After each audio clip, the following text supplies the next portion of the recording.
નમસ્કાર દર્શક મિત્રો, તમે જોડ્યા છો સાયકલ પ્રયોગ સંચાલિત ઝટપટ ન્યૂઝ અને નવસારી ટાઈમ. દિવસભરની ઘટનાઓથી અવગત કરાવતા બુલેટિન ઝટપટમાં જુઓ આજના સમાચાર. ગણદેવી તાલુકાના મેધર ગામમાં ભારતીય કોસ્ટગાર્ડ દ્વારા અસરગ્રસ્ત નાગરિકોને સલામત સ્થળે ખસેડવા માટે એર રેસ્ક્યુ ઓપરેશન હાથ ધરવામાં આવ્યું હતું. નવસારીના ભારે વરસાદ અને પૂરની પરિસ્થિતિને પગલે ગણદેવી તાલુકાના મેધર ગામમાં ફસાયેલા લોકોને કોસ્ટગાર્ડ દ્વારા એર રેસ્ક્યુ કરવામાં આવ્યા છે અને જેમાં વહીવટીતંત્ર ભારતીય કોસ્ટગાર્ડને જાણ કરી હતી અને જેને લઈને કોસ્ટગાર્ડની ટીમ ત્યાં પહોંચી હતી અને ત્યાં જે ફસાયેલા લોકોને હેલિકોપ્ટર દ્વારા રેસ્ક્યુ કરીને 12 થી 15 લોકોને બહાર કાઢી તેમને સલામત સ્થળે ખસેડવામાં આવ્યા છે.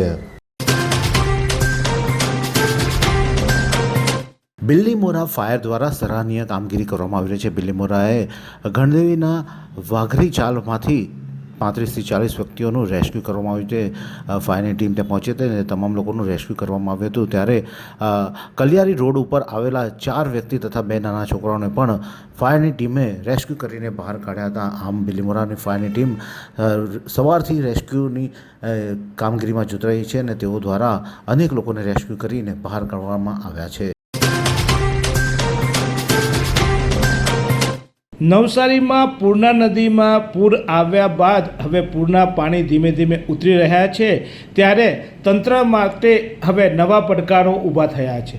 આપ જે દ્રશ્યો જોઈ રહ્યા છો એ વેરાવળથી કસ્બા જતો માર્ગ છે અને આ માર્ગ પર પૂરના પાણી ઉતર્યા બાદ આપ જોઈ રહ્યા છો તે રીતે 1 ફૂટ જેટલો કાદવ બાજી ગયો છે. આ મુખ્ય માર્ગ છે જે સુરત અને નવસારીને જોડતો માર્ગ છે અને આ માર્ગ પર જે રીતે આ કાદવનું સામ્રાજ્ય સ્થપાઈ ગયું છે ત્યારે હવે તંત્ર દ્વારા આ માર્ગની સાફ સફાઈ કરી વાહન વ્યવહાર માટે માર્ગ ખુલ્લો કરવા માટે આ કાદવ હટાવવો અત્યંત જરૂરી છે. જો આમ ન થાય તો ત્યાં વાહનો લપસી જવાની સાથે સાથે અન્ય અકસ્માતો સર્જાવાની પણ ભીતિ છે. ત્યારે તંત્ર માટે હવે આ બધા મોટા પડકારો આવ્યા છે. પૂર બાદ હવે સફાઈ અભિયાનને હાથ ધરવું પડશે અને આ પ્રકારના જે નવા પડકારો છે એ પડકારો માટે પણ તંત્ર સાબદું થશે અને તંત્ર કામગીરી કરશે એવી આશા છે. કારણ કે આ માર્ગ એ મુખ્ય માર્ગ છે સુરત અને નવસારી જોડે. અમલસાડમાં ફસાયેલા લોકોને સેના દ્વારા રેસ્ક્યુ કરવામાં આવ્યા હતા.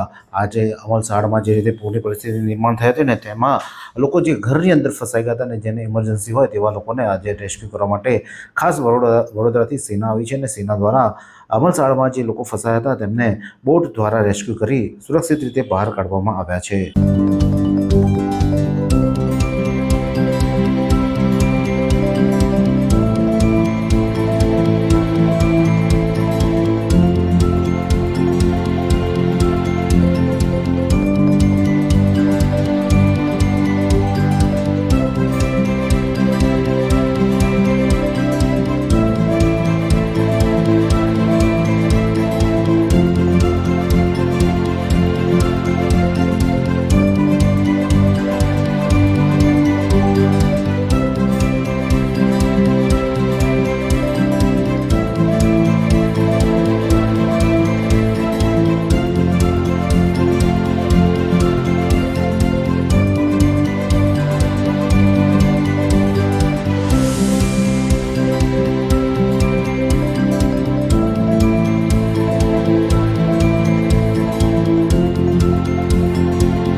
વિજલપોરમાં ગેસ લીકેજ થવાની દુર્ઘટના સામે આવી છે. પાણી ભરાવાની સમસ્યા તો હલ થઈ છે, પરંતુ હવે વિજલપુર ફાટકના પશ્ચિમ બાજુ એટલે કે સ્ટેશનથી એલો-4 સજાદા માર્ગ પર પાઇપલાઇન ફાટી છે અને તેમાંથી ગેસ લીકેજ થવાની ઘટના સામે આવી છે. ગુજરાત ગેસની જે પાઇપલાઇન ત્યાંથી પસાર થઈ હતી તેમાં ભંગાણ સર્જાયું છે અને અત્યારે હાલમાં ત્યાંથી ગેસ પુરવઠો બહાર નીકળી રહ્યો છે. લોકોમાં ભય ફેલાયો છે અને એ વિસ્તારમાં લોકો જતાં પણ ડરી રહ્યા છે તેવી પરિસ્થિતિ સર્જાઈ છે. અત્યારે હાલમાં આ લાઈવ દ્રશ્યો છે ગેસ ગળતર થવાના. બિલ્લીમોરાના ઉંડાજ ગામે લુહાર ફળિયામાંથી 5 લોકોના મૃતદેહ મળી આવ્યા છે. તે લોકોની ઓળખ થવાની હજુ બાકી છે, જેમાં એક ઈશ્વરભાઈ માયાવંશી હોવાનું સામે આવ્યું છે. બાકીના 4ની ઓળખ બાકી છે અને હજુ પણ એક વ્યક્તિ લાપતા હોવાની પણ સમાચાર સાંપડી રહ્યા છે. આ વિસ્તારમાં જે પાણી ભરાયું હતું અને પાણી અંદર તેઓ ફસાઈ જવા પામ્યા હતા અને તેઓ ઘરની અંદર ફસાવાના કારણે તેમને ડૂબી જવાથી મોત નીપજ્યું છે. હાલમાં તેમના મૃતદેહને બિલ્લીમોરાના મેંગોસી હોસ્પિટલમાં પોસ્ટમોર્ટમ માટે લાવવામાં આવ્યા છે અને જે 5 મૃતદેહ ત્યાં આવ્યા છે તેને લઈને બિલ્લીમોરા પોલીસ દ્વારા અત્યારે હાલમાં તપાસ હાથ ધરવામાં આવી છે અને જે મૃતદેહ મળ્યા છે તેને પીએમ કર્યા બાદ પરિવારને આ મૃતદેહ સોંપવામાં આવશે. પરિવારો પણ ત્યાં આવી ચૂક્યા છે અને તેઓ દ્વારા તેમના સ્વજનોની ઓળખ કરી અને જે પોલીસ કાર્યવાહી છે તે હાથ ધરવામાં આવી છે. ગણદેવીથી એક મોટા સમાચાર સામે આવી રહ્યા છે. ગણદેવીમાં માયાવંશી વાસમાં ઘરની અંદર એક મહિલા રહ્યા હતા અને તેઓનું ઘરની અંદર પાણીમાં ડૂબી જવાના કારણે મોત નીપજ્યું હતું.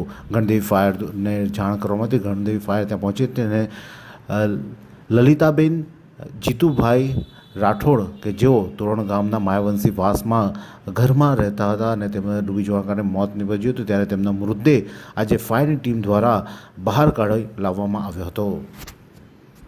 આ સમગ્ર મામલે ગણદેવી પોલીસ હવે ગુનો નોંધી વધુ તપાસ હાથ ધરી છે. સમગ્ર દક્ષિણ ગુજરાતમાં જ્યારે ભારે વરસાદ થઈ રહી છે ત્યારે સેનાના જવાનોને બરોડાથી મોકલવામાં આવ્યા હતા અને એમણે વલસાડ જવાનું હતું અને એક ટુકડી દમણ તરફ જવાની હતી અને IRB અધિકારીએ નેશનલ હાઈવે ઉપર મળી અને ત્યારબાદ એમના રાત્રિ ભોજનની વ્યવસ્થા કરી અને રાત્રિ ભોજનની વ્યવસ્થા કર્યા બાદ વલસાડ તરફ એમને રવાના કર્યા હતા અને એમના તરફથી જ મળતી માહિતી મુજબ નવસારી જિલ્લા માટે પણ બરોડાથી સેનાના જવાનોની 4 ટુકડી જે ખરી એ બરોડાથી નીકળી ચૂકી છે અને ટૂંક સમયની અંદર એઓ પણ નવસારી ખાતે આવી પહોંચે જેથી કરીને રાહત અને બચાવના કામની અંદર સૌ જોતરાઈ જશે. IRB અધિકારી પ્રતિક પટેલ દ્વારા આ તમામ માહિતી આપવામાં આવી છે. ઐતિહાસિક નેરોગેજ ટ્રેનના ટ્રેકનો થયું છે ધોવાણ. હા, ચીખલી તાલુકાના રાનકુવા નજીક જે પૂરના પાણી આવ્યા હતા ને તેમાં નેરોગેજ ટ્રેન જે ત્યાંથી પસાર થાય છે, ઐતિહાસિક ટ્રેન છે, આપણા નવસારીનું ગૌરવ કહી શકાય તેવી ટ્રેન, તેનું ટ્રેકનું ધોવાણ થઈ જવા પામ્યું છે અને હેરિટેજ ટ્રેન હવે લાંબા સમય સુધી બંધ રહેશે કારણ કે ચોમાસામાં અહીંયા જ્યારે પ્રકૃતિ ખીલતી હોય અને ટ્રેન મારફતે લોકો જોવા જતા હોય, પરંતુ આ વખતે જે વરસાદ આવ્યો અને પૂરના પાણી હતા તે રાનકુવા પાસે ફરી વળતા ટ્રેકનું ધોવાણ થયું છે અને હવે ટ્રેક બંધ રહેશે. फालूदा मिक्स की इतनी सारी वैरायटीज रिफ्रेश के पास है. अगर आपको भी चाहिए रिफ्रेश के फालूदा मिक्स की इतनी सारी वैरायटीज तो फिर सर्च करो, क्लिक करो, लाइफ को रिफ्रेश करो.